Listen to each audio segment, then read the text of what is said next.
What's up, guys, and welcome back. The balance patch has hit, and sit down because everything has changed. The nerf hammer from Second Dinner has swooped across some of the best cards in the game. Nerfs are sweeping the top end cards to end the most oppressive meta that we have probably seen in Marvel Snap. Today, let's break down the biggest winners and losers and what you'll expect with the new meta, as well as some things that weren't announced, some hidden buffs and nerfs.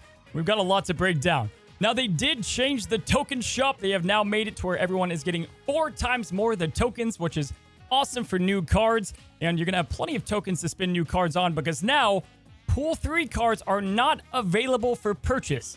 Now, I don't know how I feel about this. A quick moment of silence for my token shop graphics that I spent hours on that are completely worthless. Pool 3 cards have now been separated into their own shop, essentially, and instead of purchasing one, you can now just get one for free each and every month, and that decision is absolutely going to be vital and important to your Marvel Snap experience, and this will allow you to save those tokens for Series 4 and 5 cards.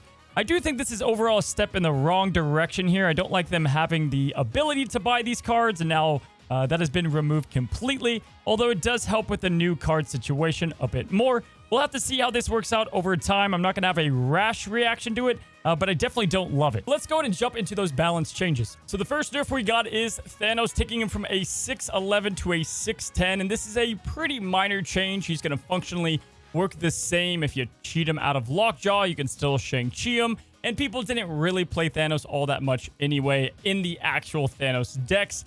This makes Thanos still playable by not like just completely nuking his power again, and so good with the overall change as far as Thanos as the card, but more notably is the giant nerf to the Space Stone, and I am a huge fan of this change, guys. This was definitely the main reason of the Lockjaw deck being just way too damn powerful. Essentially, you cannot move cards from the Space Stone location. You can only move a card to it, and this is way bigger than you think. Storm, one of the most played cards before the rise of Thanos, pretty much became obsolete because if you stormed a location, they can simply move one of those big power cards to it, making it effectively useless. You can also play a Thanos deck just to escape bad location RNG like Death Domain. Way too powerful, and now the Space Stone has been tuned that I think is going to adjust the majority of the issues that we had with the Lockjaw deck.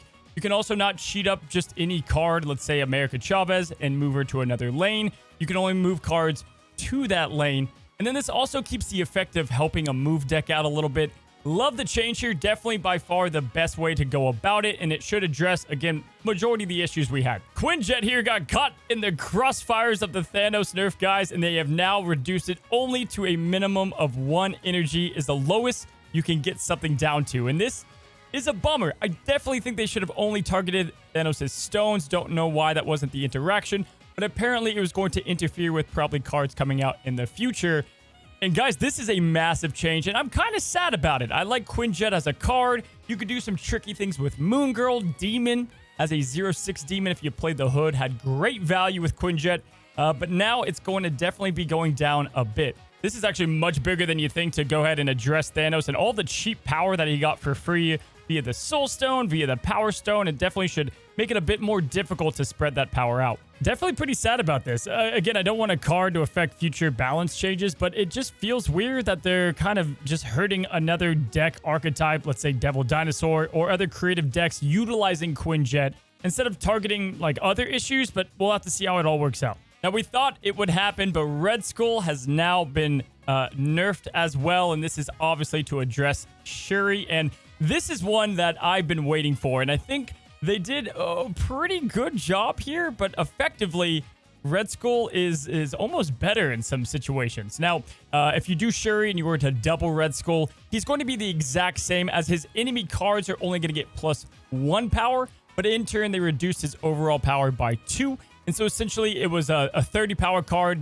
brought down to 22 power if there were 4 cards, but now it's going to be a 26 power card brought down to 22 power if there are 4 cards. So effectively, that is the exact same. I like the Red Skull change. They didn't butcher the card altogether. They still kind of kept the theme of what he does and the ability and how it kind of all works together. Should be interesting to see how this plays out in Shuri decks, which I still expect to be pretty dominating in this meta. But he won't be the only Shuri card now, if that makes sense. There's going to be much more options of play. Since we're focused on the Shuri side of nerf things, let's talk about Taskmaster, who got a pretty giant nerf, guys. Essentially, you could just play Taskmaster at any point. He would copy the last card played, even if it was in the grave. And this was a big deal for things like Venom and then obviously Red Skull. It is now going to be vital to kill a card with Shang-Chi on turn 5, or make sure you have priority going into turn 6 to destroy the card before they can Taskmaster it. And I think this is going to solve a good chunk of problems with Shuri decks and just the thoughtless play pattern that it provides. The only thing that's going to be tough is most of the time, Red Skull, these big power cards are played on armor or Cosmo lanes. And so I don't know if this is going to fix that issue, especially because they nerfed some other cards. But what I am glad is they didn't just do this to Taskmaster. They did it to all cards to make it easier to understand. Mystqiue is actually going to get a pretty big nerf here in a sense.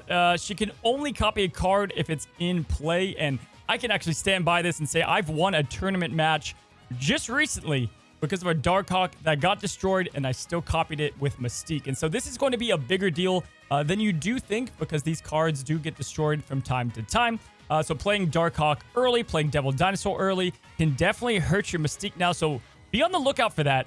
Although I do think it makes sense. I hate to see it. Now, Absorber Man is going to be in the same boat, but it's not going to be affected as much as Mystqiue. On reveal cards aren't typically these high-powered cards that are Shang-Chi'd away, and so I don't expect this to affect him as much as, let's say, Taskmaster and Mystqiue. So next up, we have, I need a moment.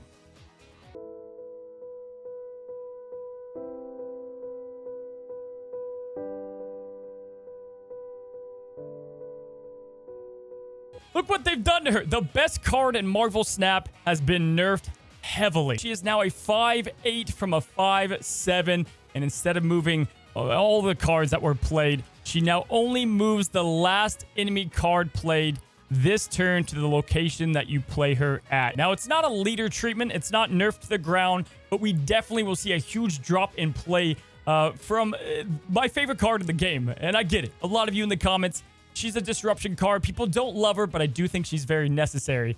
Now, she's only going to move the last card played, and this is going to be interesting. It's still going to stop things like Galactus, which they addressed, and that's very important. We'll talk about him in a moment. But if someone were to play Red Skull on 5, and then on 6 they play Taskmaster, followed by a 1-cost drop like Demon, you're only going to move the Demon. So this is actually very hard to address that deck specifically. I'm surprised they didn't tinker with some other ways to adjust her as a card altogether.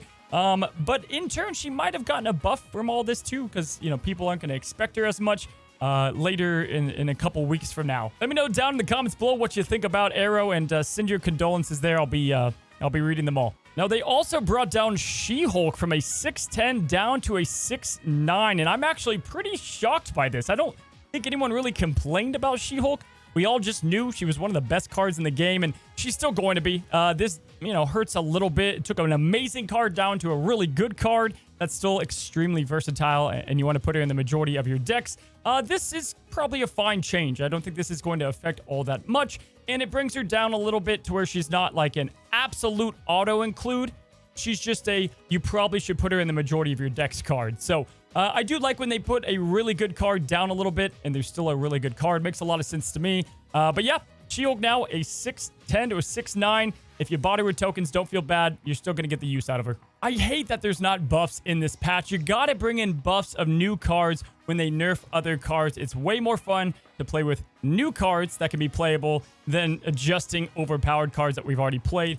In turn, this will bring other decks to rise up, but I was really hoping that they brought buffs. But we'll get to that in a moment. Let's go ahead and talk about the biggest winners of the patch, though. Firstly, it's got to be Shuri, guys. Shuri did not get any form of the nerf hammer, and I think that's actually a big deal. Now, they've said that they wanted to start with a lighter change for Shuri and adjust the cards around her and the tools that she used. This doesn't mean Shuri has escaped from being nerfed altogether, and I think that she'll be fixed in a hot fix if they think that she's still way too powerful. So they are going to keep a close eye on her, as well as Galactus, who I think might be one of the biggest winners from this change. Galactus now effectively is not going to be arrowed as much, because simply Arrow is not going to be in every single deck in the game. Galactus is going to be one of the premier decks for a while, at least until the metagame kind of figures itself out. But outside of Galactus, I think Shang-Chi, even better now. He already was played all of the time, but now you can target those cards before Shuri. can do the craziness with Taskmaster. But probably the most notable change was Storm. If you guys haven't seen her in a while, it's for a reason, because of the Space Stone. Now Storm is going to be much more playable. Number one, they can't QuinJet a Reality Stone and effectively just ruin the flooding location for free. But on top of that, they can't Space Stone anything and move it over to her location, effectively making her way more useful for shutting down lane, lockdowns, and all those decks with control. Definitely the first ones I'll be focusing on, and super pumped about Storm being an overall winner. Now, to wrap up the balance patch changes, this is very important. I want to talk about the principal game designer at Second Dinner, Glenn Jones. He addresses a lot of the questions we might have, and I wanted to highlight the most important ones. Now, starting off, he talks about Leech, and he says that there's only one strong deck really using him right now per data, and the nerf to Thanos deck should weaken him as well. They also said it's a lot harder for the changes to be implemented on him, so they want to take more time with Leech as a whole if they do need to adjust him. On top of that, they talked about QuinJet. Why nerf QuinJet versus making stones start in the deck? The stones simply don't start in the deck. We believe adding niche expectations to otherwise intuitive scenarios is the wrong way to add complexity. On its own, QuinJet is also a meaningful future balance risk. And that's like the main line here. I think this is for like Mr. Negative, just balancing cards in the future. Now, as pertaining to Arrow, this user asked for Arrow. Why not move cards in order instead of just the last one? You could still play around that effect. And I actually agree with this. I think her original ability, while quite strong, needed some adjusting. Now, I'm not crazy about his response here. Obviously, guys, Arrow's my girl. But pretty much he says he doesn't want to add more complexity with playing with or against the card. And that's not how he approaches designing or balancing in Snap. I think there's a lot weirder cards and interactions, and this wouldn't be too crazy to calculate. So I'm not thrilled with this response. Want to hear from you guys. Now, this one is good. This guy's asking, essentially, why aren't we buffing cards, right? He likes that there's nerfs to overperformers, but where are the buffs? And Glenn has said, I generally prefer to include some buffs with any nerfs, but the turbulent nature of the Zabu and Thanos metagames led me to reduce the variables at play to improve how we gather data. We also have new plans for debuting buffs in the future, so stay tuned. Don't know what this means, but this alone has kept me confident that this is going to be a good thing happening, and I'm actually really pumped about this because card buffs is probably my favorite thing in Snap. Now, this user asks, I understand there are a lot of ways to nerf Shuri because of how she's designed, but why did you not nerf Red Skull harder? And essentially he said 512 with a +2 would make him pretty much unplayable without Shuri, and he does deserve to live, which I do agree. I do think there's a chance we need to move him down again, which is fortunately easy enough to do that I don't mind starting soft. And that's fine as long as we see this, right? If there is adjustments needed, this happens in a timely fashion. Now, another Arrow question. Were there any other changes you considered for Arrow? And he essentially said, I did. And if she stops fulfilling the role we need her, we'll certainly revisit the design again, which is fine, but we need to see them do this at a quicker fashion. Now, we move to Lockjaw. How did he escape the nerf hammer? And essentially he said that Lockjaw is on the watch list, but his history as a fun and reasonable card before Thanos kind of kept him safe. We do have a change we'd like for him prepared if we do need one, so that is nice to know. This one is interesting. Any thoughts on the current balance of armor? And I think this will be addressed because of the Taskmaster change, and just with how Arrow's going to be less popular, they're probably going to have to address armor and or Cosmo. And he says, I am keeping an eye on her. Personally, I think she's a bit overplayed because she gives your opponent lanes to confidently avoid Shang-Chi, and I'd rather have Shang-Chi just pretty much be feared all the time. But I don't know how that's going to work because then that would kind of ruin how armor works, so pretty interested on this one.